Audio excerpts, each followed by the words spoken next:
ஒரு தனித்த அடையாளமாக இருக்கணும்னு அதிமுக நினைக்குது. அதுதான் தமிழ்நாட்டை அதிக முறை ஆண்ட கட்சி.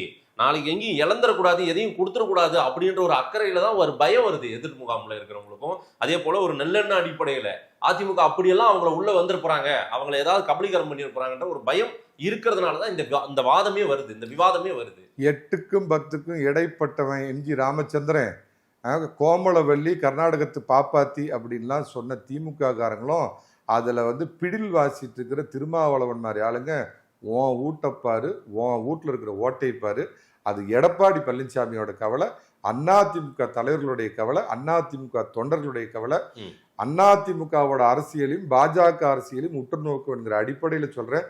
தமிழகத்தில் தேசிய ஜனநாயக கூட்டணியில் உள்ள தலைமை வைக்கக்கூடிய பழனிசாமி தான் முதலமைச்சர். அதிமுகவின் தனித்து ஆட்சி, அதுல மாற்று கருத்தே கிடையாது. பல முறை சொல்றேன், நீங்க என்ன திசை திருப்புறீங்க. தேசிய ஜனநாயக கூட்டணி பாஜக அதிமுகன்னு தெளிவா திரு அமித்ஷா அவர்கள் சொன்னார். ஒழிய பாஜக அதிமுக கூட்டணி ஆட்சி அமையும் அவர் சொல்லியிருந்தாருன்னா ஏத்துக்கிறியா? நீ சொன்னதான் ஏத்துக்கிறேன். ஒருபோதும் கிடையாது. இல்லாத உருவகத்தை பயன்படுத்தாதீங்க. ஐயோ டீலிமிட், ஐயோ கொள்றாங்கப்பா, நான் அதை சொல்லல, உங்களுக்கு ஒண்ணு அந்த ஞாபகம் வந்துடும் போது ஐயோ டீலிமிட்டேஷன் வந்துரும் அப்படின்னு இல்லாத புளியை காமிச்சு ஏமாத்துத்தனங்க ஒருத்தர் பண்ணிட்டு இருக்காரு பாத்தீங்களா? அந்த மாதிரி இல்லாத கற்பனை வளத்தை ஓட்டி அதுல குளிர்காய நினைக்காதீங்க மாதிரி